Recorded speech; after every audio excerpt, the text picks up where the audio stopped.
sisig namin, nabalikan siya ng tao dahil siguro pagkakain nyo, matitikman nyo talaga yung layering nun. Kasi naka siya per gram siya lahat eh. So meron kaming portion ng taba, ng laman, tsaka ng lutong ng balat. So pagka kain nyo ng sisig namin, mararamdaman nyo talaga yung lutong, then yung pagka-juicy ng laman, tapos may konti siyang taba.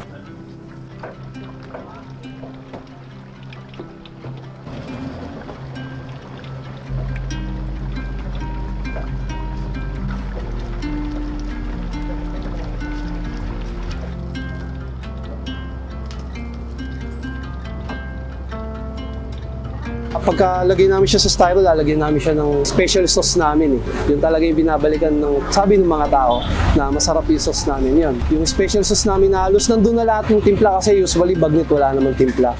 So nilagay ko yung lahat ng timpla dun sa hinahalo kong sauce. Yung sa process namin ng paggawa ng Bagnet, una syempre nagpapakulo kami. Bali nung sa Bagnet medyo iniba ko na din yung style niya. Hindi na rin katulad talaga ng tradition na Bagnet. Pero halos parehas lang, naiba lang talaga sa amin, pinapakuluan namin siya.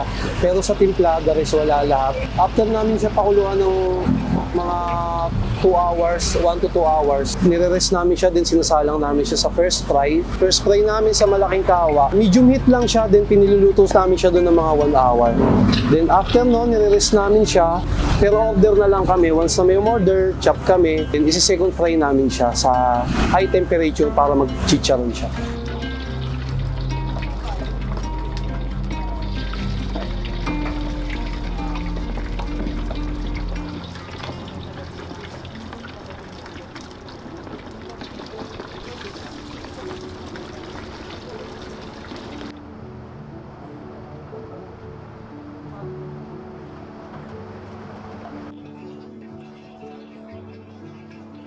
Ako si Melvin Christian Campos, ang owner po ng Sisig ni Mutik.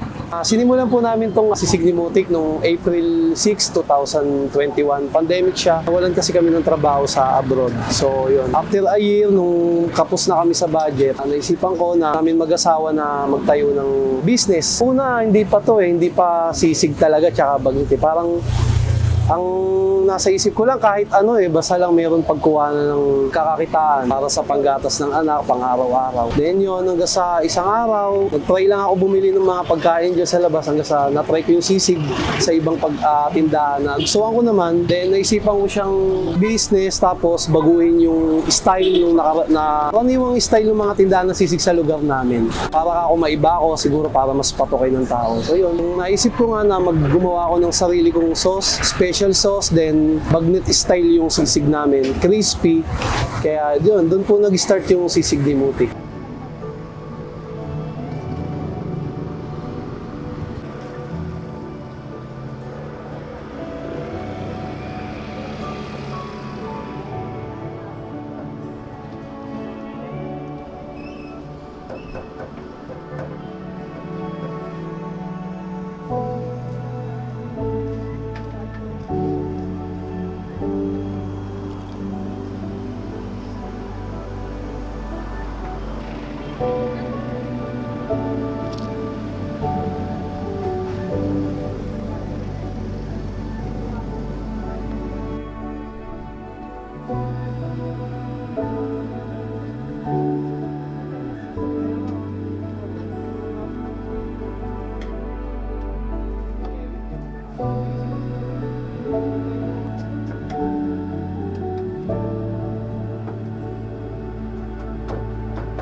In-invite ko kayo na bumili dito, pumunta dito sa Sisig ni Mutik.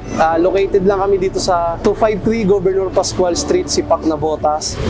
Pwede rin kayo magpa-deliver. Nagde-deliver kami from around Navotas tsaka selected area ng Malabon.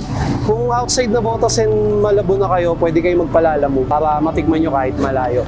Yun, tsaka yun, nagpapasalamat ako sa mga tumangkilik, syempre, ng Sisig ni Mutik, tsaka yung mga suki namin. Yun, nagpapasalamat din ako sa mga food vloggers na nagpunta dahil sa kanila, malaking bagay talaga sa mga katulad namin na mga small business na para lumago. Yun. Tsaka sa Lord din, maraming salamat. The best.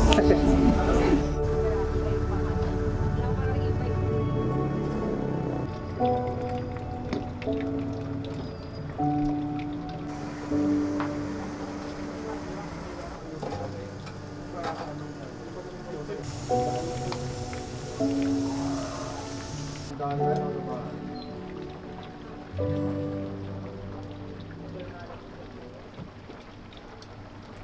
Maganda, ano,